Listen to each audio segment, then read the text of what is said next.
He stepped onto the aircraft with a quiet dignity that didn't demand attention, but commanded it nonetheless.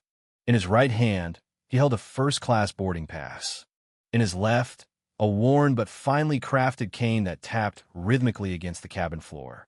Dressed in a well-fitted charcoal gray suit and polished black Oxfords, the man offered a warm greeting to the crew as he passed and gently made his way to seat 1A. His name was Franklin DeWitt. He moved with the pace of a man who had long stopped caring about how fast the world moved around him. At 74, Franklin still bore the sharp eyes of someone who noticed everything quietly, precisely, without showing his hand too soon. He placed a supple leather briefcase beneath the seat in front of him and settled into the wide first-class chair with the ease of someone who had done so many times before. No fanfare, no pretense. He unfolded a newspaper, adjusted his glasses, and began to read. For a few short minutes, the cabin carried the hum of anticipation typical of pre-departure. Low murmurs, the occasional clink of glassware, and passengers shuffling to stow away bags. But the calm was soon interrupted. A flight attendant named Mallory paused as she walked past Franklin. She was in her early 30s, her blonde hair pulled tightly into a regulation bun, and her posture radiated the authority she had grown too comfortable wielding. She looked at Franklin with narrowed eyes, her lips slightly pursed. "Excuse me, sir," she said, loud enough to catch the attention of nearby passengers. "Are you sure you're in the right seat?" Franklin looked up from his newspaper slowly, meeting her gaze with calm clarity. "Yes," he replied, his voice smooth but steady. "Seat 1A. Mallory folded her arms. "May I see your boarding pass?" Without hesitation, Franklin retrieved the ticket from his breast pocket and handed it to her. She examined it for longer than necessary, flipping it over once, then again. "This is for first class," she said flatly. "Indeed," Franklin said with a gentle nod. But she didn't move on. She didn't return the ticket. Instead, she looked over her shoulder, as though needing reinforcement for a problem only she saw. Several passengers began to glance over. Whispers started. "I'll need to verify this with the gate," Mallory announced, still not meeting Franklin's eyes. Without waiting for a response, she turned and strode toward the front of the plane, her heels clicking with sharp finality. Franklin folded his hands over the top of his cane and stared ahead, unmoving. Behind his calm exterior, a quiet shift took place, not anger, not confusion, but the unmistakable look of a man who had seen this before. Many times. At the galley, Mallory grabbed the phone and called the gate. Her voice dropped low, her posture tense. Another flight attendant, a younger woman named Elise, noticed the unease. "Everything okay?" Elise asked, offering 2 water bottles to passengers nearby. Mallory didn't answer right away. "There's a man in 1A, she finally said. "Something feels off." "Off how?" Elise asked, her brow furrowing. "He has a first-class ticket, but does he look like someone who flies in 1A? The question hung in the air like static. Elise stared at her colleague. "What's that supposed to mean?" Mallory looked away. "It's just a feeling." Elise's expression changed. "If the ticket says 1A, then he's in the right place." "I'm confirming with the gate," Mallory snapped, dialing again. A few seconds passed. "Yes," Mallory said into the phone. "Franklin DeWitt. Seat 1A. Confirmed? Paid in full." She hung up moments later, face unreadable. "It's confirmed," she muttered to Elise. "So, are you going to let him sit?" Elise asked. Mallory didn't respond. Instead, she walked back to the cabin with a new kind of tension in her gait. When she reached Franklin's row, her voice was even colder than before. "Sir, I'm going to need you to come with me to the galley. There's still a problem with your booking." Franklin folded his newspaper, glanced around at the passengers now clearly watching, and stood up slowly with the help of his cane. "What sort of problem?" he asked without raising his voice. "I can't discuss it here," Mallory replied curtly. Franklin didn't resist. He gave a polite nod to the passengers and followed her down the aisle. In the back, Elise watched the exchange unfold, her jaw tightening. Around the cabin, whispers turned to murmurs. "That man didn't do anything," someone said. "Why are they moving him?" He had a first-class ticket. I saw it. Inside the galley, Mallory crossed her arms as Franklin steadied himself against a panel. "We're still reviewing the booking," she said. "Until it's resolved, we need you to wait back here." Franklin took a slow breath. "You've already confirmed it." "Sometimes errors happen," Mallory replied. "Last-minute changes. We just need to be sure." Franklin's eyes narrowed not with hostility, but with patience that had been worn thin over years of being doubted. "And in the meantime, I'm removed from my seat in front of everyone." "It's not personal," Mallory said sharply. Franklin smiled faintly, though it didn't reach his eyes. "That's what they always say." Then, without a word, he took out a phone from his inner jacket pocket. He pressed one button. "Yes," he said into the phone. "It's happening again. Same pattern. Seat 1A. Please proceed." He hung up and returned the phone to his pocket. Mallory stared at him, unease creeping in. Back in the cockpit, the captain's private line buzzed. He answered. A few seconds passed, and then his posture changed. "You're sure?" he asked. "Yes, I'll handle it." He turned to his co-pilot. "That man they just moved from 1A? He's on our executive advisory board." "What?" The co-pilot blinked. The captain stood. "I need to fix this now." In the galley, Mallory's phone buzzed. She looked down at the message and turned pale. The words were clear. "Do not detain. Return Mr. DeWitt to his seat immediately. Priority shareholder. Full authority. Prepare statement." Her hands trembled. "Sir," she said, forcing herself to sound composed, "it appears there's been a misunderstanding. You may return to your seat." Franklin didn't respond right away. He looked at her, long and hard, then gave a single nod.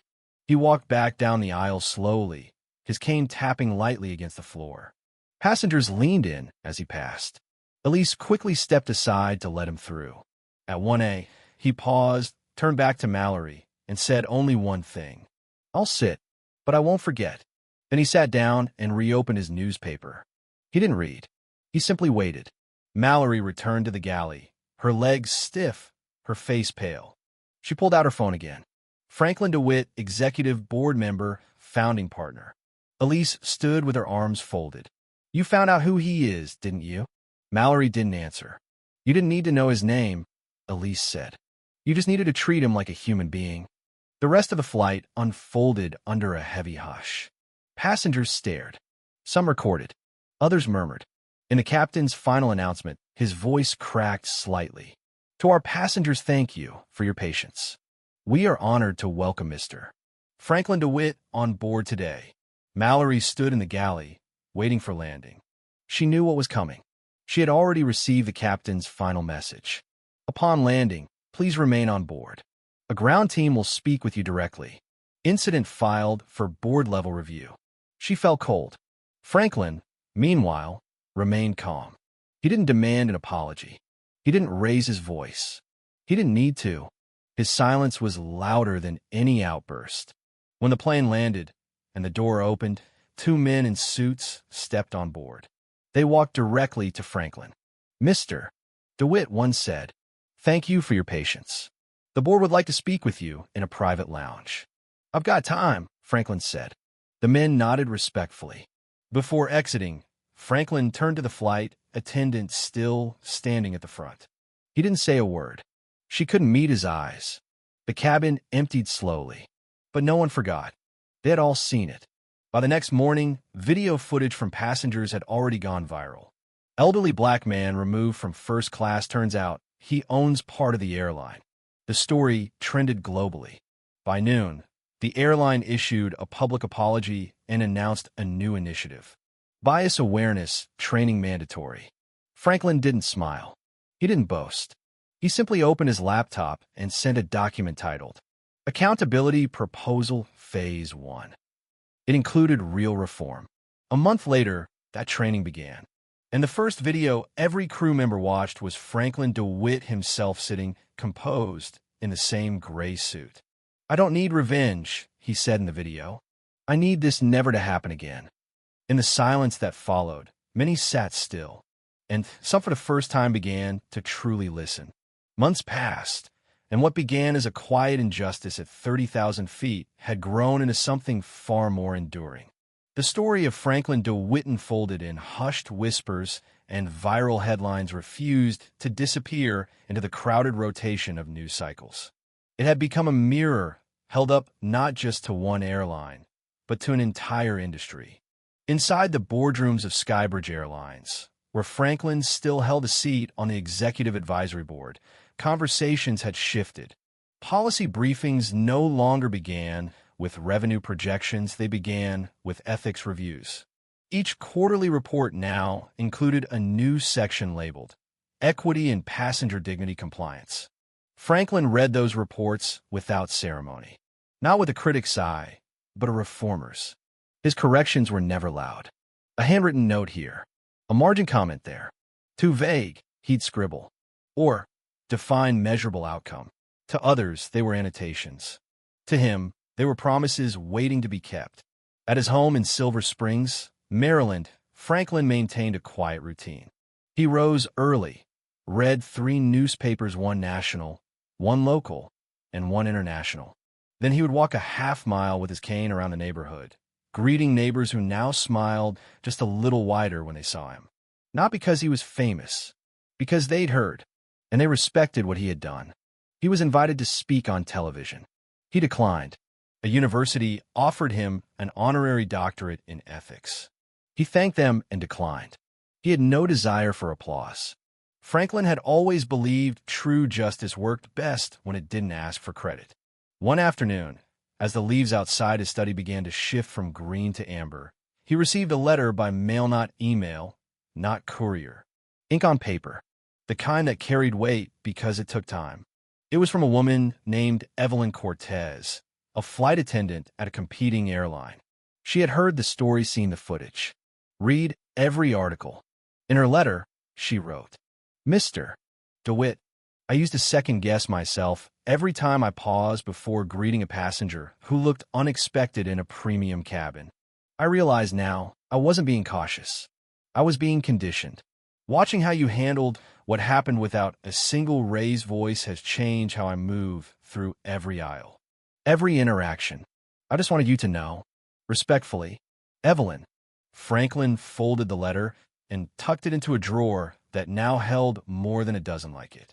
From passengers, from crew, from strangers who had, in quiet reflection, seen their own assumptions differently.